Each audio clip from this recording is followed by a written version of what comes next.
ፊልሙ ብሌር የምትባልን አንዲት ሴትን እያሳየን ይጀምራል። የምትኖረውም ለብቻዋ ሲሆን አንድ የምትቆይበትንም ቤትም አግኝታለች። ለአመታትም የሰው ዘር ተመልክታ ማታቅ ሲሆን አሁን ላይ ሙሉ ለሙሉ ሀሳቧ ራሷን ከሚገጥሟት ነገሮች መጠበቅ ብቻ ነበር። በየሄደችበትም ይዘው የምትሄድ የሬዲዮ ስልክ ያላት ሲሆን በዚህም አንድ ቀን ሰው ልታገኝ እንደምትችልም ተስፋ ታደርጋለች። አንድ ቀን ከቤቷ ወጥታ ስትጓዝ አንድ የተለየ ቦታን ታገኛለች። ይህም ሰዎች ከዚህ በፊት የተጠለሉበት አይነት ቤት ይመስላል። ነገር ግን አሁን ላይ ሙሉ ለሙሉ የተበላሸ ሲሆን በውስጡ ምንም አይነት ሰውም አይገኝም። ብሌርም ወደ ውስጥ ከገባች በኋላ የሚያስፈልጓትን እቃዎች በሙሉ ከዛ መውሰድ ትጀምራለች። ከነዚህም መካከል ውሃና የተለያዩ መድኃኒቶች ይጠቀሳሉ። ወደ ቦርሷ ውስጥም እየከተተቻቸው በነበረበት ሰዓት ላይ የሆነ ልክ ያልሆነ ስሜት ይሰማታል። ይህም በአካባቢው ውስጥ ብቻዋን እንዳልሆነች ነበር እንድትገነዘብ ያደርጋት። ስለዚህም በመፍራት ወዲያውኑ ቦርሳዋን ይዛ እየሮጠች ከዛ ታመልጣለች። ወደ መደበቂያ ቦታዋን በደረሰችበት ሰዓት ላይ የተለመደው እንቅስቃሴዋ መብላትና ማንበብ እንዲሁም ደግሞ በዛ መነጋገሪያ ሬዲዮ ላይ ማፍጠጥ ነበር። በምታወራበት ሰዓት ላይ የሆነ ሰው እንዲመልስላት አጥብቃ ትፈልግ ነበር። ምንም እንኳን እስካሁን ተስፋ ባትቆርጥም ነገር ግን እስካሁን ሰው ባለማግኘቷ ምክንያት ተስፋ እየተሟጠጠ መጥቷል። ይህ በእንዲህ እንዳለ ብሌር ከምትገኝበት አካባቢ በብዙ ርቀት ላይ የሚገኘው ቶሚ እሱም ለህይወቱ እየተታገለ ነበር። በድንገትም ባረፈበት ቦታ ላይ የተለየ አውሬ ይመጣበትና ከዛም እየሮጠም እንዲያመልጥ ያደርገዋል። በሚያመልጥበት ሰዓት ላይም ሁሉንም እቃዎቹን ይዞበት የነበረውን ቦርሳ እዛው መንገድ ላይ ጥሎም ነበር ያመለጠው። ከዚያም ደህና መደበቂያ ቦታ ነው የሚያገኝና እዛም ቦርሳውን ትቶ ለመደበቂያ ይወስናል።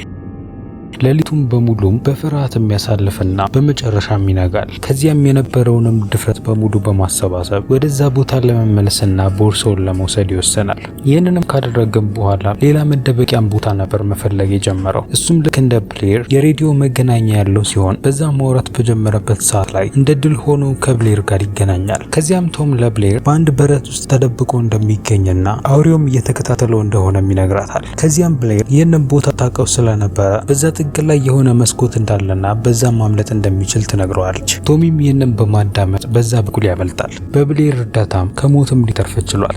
በቀጣዩ ቀን ጠዋት ላይም ወደዛው ቦታ በመመለስ ደግሞ ጥሎት የወጣውን ቦርሳ ይዞ ደግሞ ይሄዳል። ከዚያም ለብሌርም ቦርሳውንም እንዳገኘም ይነግራታል። እሷም በዚህም ትደሰታለች። ለአመታት ያክልም የሰው ድምጽ ሰምታ ስለማታቅ ይሄ ትልቅ ደስታ እንዲፈጠርባት ነበር ያደረገው። ቶሚም እንደዛው በደስታ ተሞልቶም የት እንዳለች ይጠይቃታል። እሷም በተተወ የድሮ ቤት ውስጥ እንደምትገኝ ትነግረዋለች።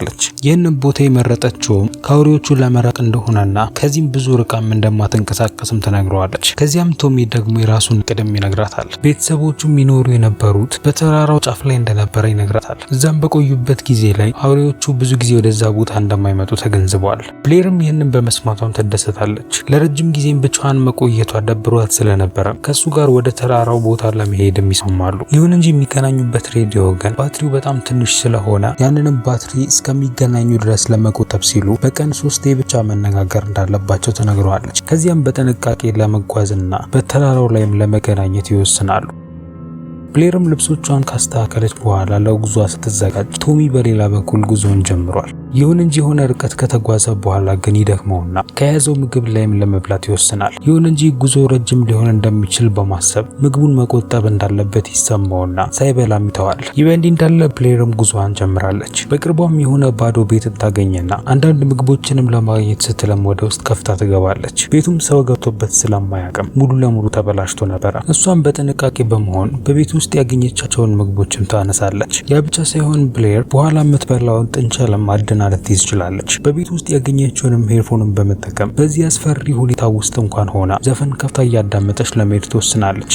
ቶሚ በሌላ በኩል ቆሞ የነበረን መኪና ይመለከትና እዛም የሆነ ምግብ አገኛለሁ ብሎ በማሰብ ወደዛ ያመራል። ነገር ግን ልክ ወደዛ በቀረበበት ሰዓት ላይ ልክ ያልሆኑ ድምጾችን መስማት ይጀምርና ወዲያውኑም ያመልጣል። ከዚያም ርቆም ከተደበቀ በኋላ ከትንሽ ቆይታ በኋላ በሬዲዮ ደግሞ ማውራት ይጀምራል። ብሌርም በልቶ ከሆነም በሚል ትጠይቀዋለች። ይሁን እንጂ ቶሚ እንዳልበላ ይነግራታል። ብሌርም በጥንቃቄ ወደ ባዶ ቤቶች ውስጥ በመግባት ምግቦችንም እዛ መፈለግ እንዳለበት ትነግረዋለች። በጥንቃቄና በዝምታ ማይሄድ ከሆነ ግን ትልቅ አደጋ የሚደርስበት ይሆናል። ከዚያም ቶሚ ቢተርፉና ቢገናኙ ወዴት የመሄድ ሀሳብ እንዳላት ይጠይቃታል። እሷም ወደ ኒውዮርክ የማምራት ትልቅ ህልም እንደነበራት ትነግረዋለች። ከቤተሰቦቿ ጋርም ይህንን ቢያልሙም ነገር ግን ህልማቸው ሳይሳካ ቤተሰቦቿም ሊሞቱ ችለዋል። ከቤተሰቦቿም የቀራት ፎቶቸው ብቻ እንደሆነ በመናገር ቶሚ ደግሞ የራሱን ታሪክ እንዲነግራት ትጠይቀዋለች። ይሁን እንጂ ቶሚ ግን ምንም የተለየ ታሪክ እንደሌለውና አሁን ላይም ለማስታወሻ እንዲሆን የአባቱን አንገት የጥም ይዞ እንደሚዞር ይናገራል። ይህም የመኖር ምክንያትና ተስፋ የሚሰጠውም ይሆናል። ይህንንም ከባድ ሁኔታም ካለፈ በኋላ የአባቱን አመድ ወደ ደፋበት ባህር ዳርቻ ለማምራት እንደሚፈልግና እዛም አባቱን መሰናበት እንደሚፈልግ ይናገራል። ብሌርም ከሰማች በኋላም እየመሸ መሆኑን ተከትሎ የሚያድርበትን ቦታ መፈለግ እንዳለበት ትነግረዋለች። በድጋሚ በሚወሩበት ሰዓት ከተቀጣጠሩም በኋላ ጉዟቸውን ይቀጥላሉ። ብሌርም በጉዞዋ ላይ አንድ ቤተክርስቲያንን ተመልክታ ወደ ውስጥ ትገባለች። ነገር ግን በውስጡ ያገኘቻት ሴት ልክ ያልሆነ አይነት አወራር ማውራት ትጀምራለች። የምትናገረውም የተፈጠረው ውድመት በሙሉ ሊመጣ የቻለው በአምላክ ቅጣት እንደሆነ ነበረ። ይሁን እንጂ ብሌር ግን ይህንን በምትሰማበት ሰዓት ላይ በሀሳቡ ልትስማማ አልቻለችም። አምላክም ምንም ቢሆን ልጆቹ እንዲሞቱ እንደማይፈቅድም ነበር የምትናገረው። ስለዚህም ይቺ ሴት ነጥብ የሌለውን ንግግሯን እንዳቁም ትነግራታለች። ይሁን እንጂ ሴትዮዋ ማትሰማት ስለነበረች በንዴት ከዛ መሄድን ትመርጣለች። በዛን ቀን ማታ ላይ ቶሚ ምግብ ለማግኘት በሚል ወደ አንድ ቤት ውስጥ ያመራል። ለደቂቃዎች ያክልም ከፈለገም በኋላም በመጨረሻ የሚሆን ያክል ምግብን ያገኛል። ነገር ግን ልክ ከዛ ሊወጣ ባለበት ሰዓት ላይ አደገኛውን ፍጡር ይመለከተዋል። በድንጋጤም ከዛ መሮጥ ቢጀምርም ነገር ግን በመጨረሻ መሬቱ ያደናቀፈውን ይወድቃል። ወዲያውኑም እሱ ጋር የደረሰው ፍጡርም ቶሚንም ይይዘዋል። ቶሚም በዚህን ሰዓት ላይ ሊሞት እንደሆነ ሙሉ ለሙሉ እርግጠኛ ነበር። ይሁን እንጂ በሚያስገርም መልኩ ፍጡሩ ለሆነ ደቂቃ ያክል ከተመለከተው በኋላ ከዛ ተነስቶ ይሄዳል። በዚህም ያልተጎዳው ቶሚም ሮጦ ሌላ ቦታ ደግሞ ይደበቃል። ከነበረበት ፍርሃት የተነሳም ልቡ በከባዱ እየመታች ትገኛለች። ወዲያውኑ ሬዲዮኑን በመጠቀምም ለብሌር ይደውልላትና የገጠመውን ነገር በሙሉ ይነግራታል። እናም ሳይበላው ትቶት መሄዱም ግራ አጋብቶት ነበረ። ብሌርም እንደዛው ግራ ተጋታም ይሄ እንዴት ሊሆን እንደቻለ ትጠይቀዋለች። ምክንያቱም ይሄ ፍጡር ያገኛቸውን ሰዎች በሙሉ ከመብላት ወደ ኋላ ማይል ነበረ። ከዚያም ቶሚ ፍጡሩ እናቱን አባቱንና እህቱን ገሎበት እንደነበረ ይናገራል። እናም በህይወት ሊቀር የቻለውም እሱ ብቻ ሲሆን እነሱ በሚሞቱበት ሰዓት ላይ ሊረዳቸው ባለመቻሉ ትልቅ ጸጸት ውስጥም ገብቷል። እናም ያሁኑ ኑሮውም ምክንያት አልባም ሆኖበታል። በተስፋ መቁረጥ ውስጥ ሆኖ በሚያለቅስበት ሰዓት ላይ ብሌር እሱን ለማረጋጋት ትሞክራለች። ለሷ ሲልም በህይወት እንዲቆይም ነበር የለመነችው። እናም ደግሞ አባቱ እሱን ቢመለከተው ኖሮ ተስፋ መቁረጡ እንደማያስደስተው ትነግረዋለች። ከዛ በተጨማሪም ጠንካራ መሆን እንዳለባቸውና ተራራው ጫፍ ላይም ደርሰው እዛ ጥሩ ጊዜ ማሳለፍ እንደሚችሉ ማሰብ እንዳለባቸው ትነግረዋለች። ጥቂትም ከወሩም በኋላ ብሌር ጉዟን ትቀጥላለች። አንድ የተበላሸና ቆሞ የነበረ መኪና በተመለከተችበት ሰዓት ላይ ሌሊቱን እዛ ውስጥ ለማሳለፍ ነበር የወሰነችው። ቶሚም እንደዛው ጥሩ የሚባል ቦታን አግኝቶ እዛ ስታከታትሎ ይተኛል። በቀጣዩ ቀን ጠዋት ላይ ብሌር ከእንቅልፏ ስትነቃ ወዲያውኑ እንደነቃች አውሬውን ትመለከታለች። እሱም ልክ እንደተመለከታትም መስኮቱን መሰባበር ይጀምራል። ወዲያውኑ ፍጡሩ ጥቃት ሳያደርስባትም ከመኪና ውስጥ ትወጣና ልክ በሩ ጋር በደረሰበት ሰዓት ላይ በበሩ እሱን መቀጠፍ ትጀምራለች። ከዚያም ደጋግማ በመታችው ሰዓት ላይ አውሬውም ይሞታል። ከዚህም አጋጣሚ በኋላ በፍርሃት መኪናዋ አጠገብ ተቀምጣ ማልቀስ ትጀምራለች። ከዚያም ራሷን ካረጋጋች በኋላ ወደ ቶሚ በመደወል እሱን ለማነጋገር ትሞክራለች። አውሬውም በቀኑ ሊያጠቃት መጥቶ እንደነበረ በመናገርም ምን ያክል አስፈሪ አጋጣሚ እንደሆነም ትነግረዋለች። ከዛ በተጨማሪ ፍጡሮቹ እየተማሩና እውቀትም እያዳበሩ መምጣታቸውን ልትመለከት ትችላለች። ይህም ከዚህ በኋላ የበለጠ አደገኛ ሊሆኑ እንደሚችሉ የሚያሳይ ነበር። ቶሚም ወዲያውኑ ከዚህ አካባቢ መራቅ እንዳለባቸው ይነግራታል። በአንድ ቀን ከግማሽ ወይም ከዛ ባጠረ ጊዜ ውስጥ ወደ ተራራው ጫፍ ላይ ለመድረስ ነበር እቅዳቸው። ለዚህም ደግሞ ሁለቱም በፍጥነት መጓዝ እንዳለባቸው ይነግራታል።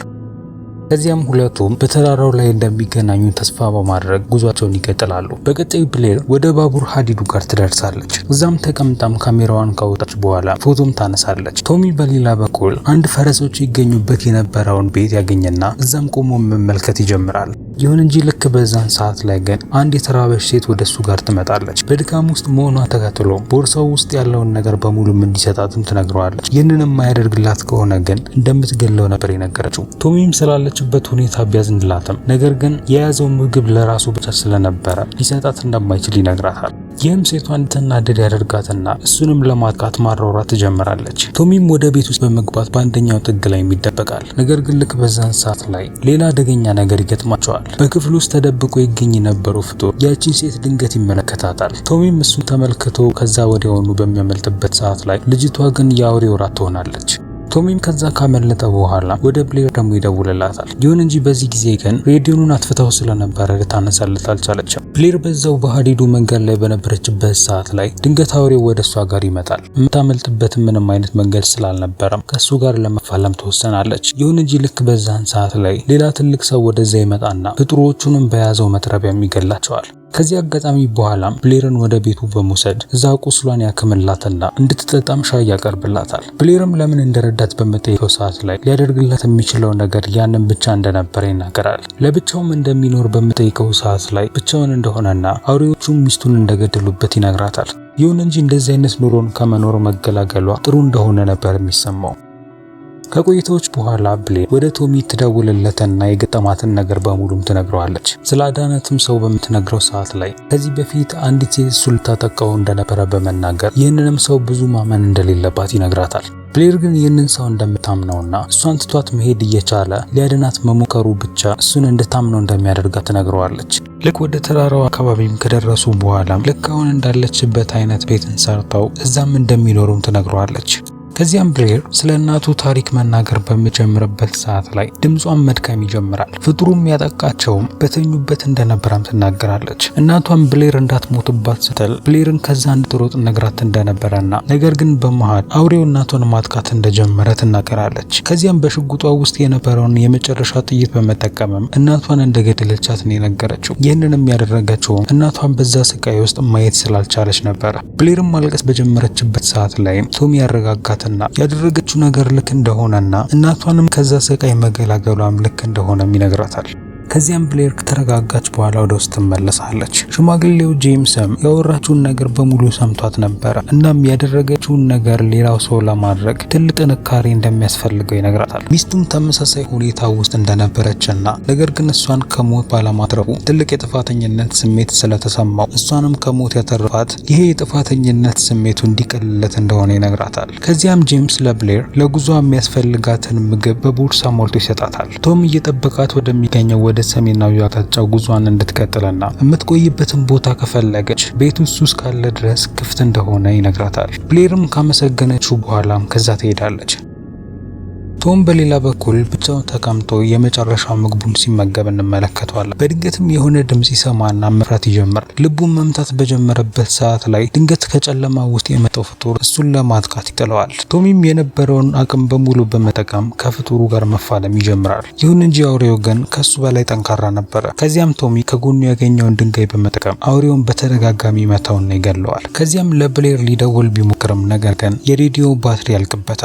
ብሌርም ቶሚን ለማግኘት አስባ ነበረ። ይሁን እንጂ የሷም ሬዲዮ ግን ባትሪው ያልቃል። ይሁን እንጂ ተስፋ ሳትቆርጥ ግን ሬዲዮኑን እዛው አስቀምጣ ጉዟን ለመቀጠል ትወስናለች። ቶሚም ቤት እስከሚያገኝ ድረስ በጨለማ ይጓዝና በመጨረሻም እዛ ሲደርስ ይተኛል። በቀጣዩ ቀን ጠዋት ላይም በሩ ሲንኳኳ ይሰማና ይነቃል። ነገር ግን ወደዛ ቤት የገባቸው ሌላ ሴት ሳትሆን ብሌር ነበረች። ይህም ሁለቱንም ያስደስታቸዋል። ከረጅም ጉዞ በኋላ በዚህ መልኩ ሊገናኙ ችለዋል።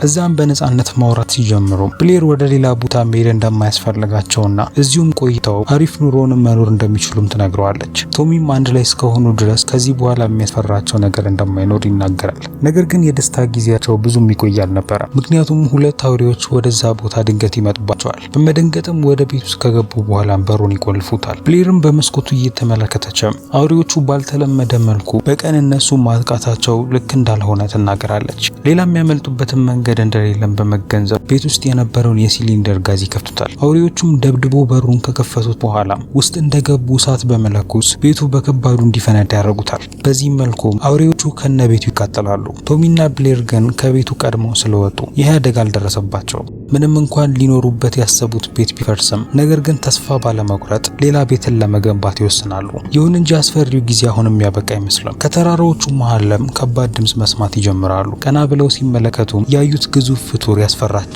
ከዚህ በኋላም ያለው ጊዜ ከነበረው በላይ አስፈሪ እንደሆነ እንዲገነዘቡ ያደርጋቸዋል። ይሁን እንጂ አንድ ላይ እስከሆኑ ድረስ ግን ይህንንም አብረው እንደሚወጡ ተስፋ ያደርጋሉ። በዚህ ተስፋ ውስጥ ተሞልተው እያሳየንም ፊልሙም ያበቃል። ፊልሙም ይህን ይመስል ነበረ። ከተመቻችሁ ላይክ፣ ቻናሉን ደግሞ ሰብስክራይብ ማድረግ እንዳትረሱ። በሌላ ቪዲዮ እስከምንገናኝ ድረስ ግን ቻው።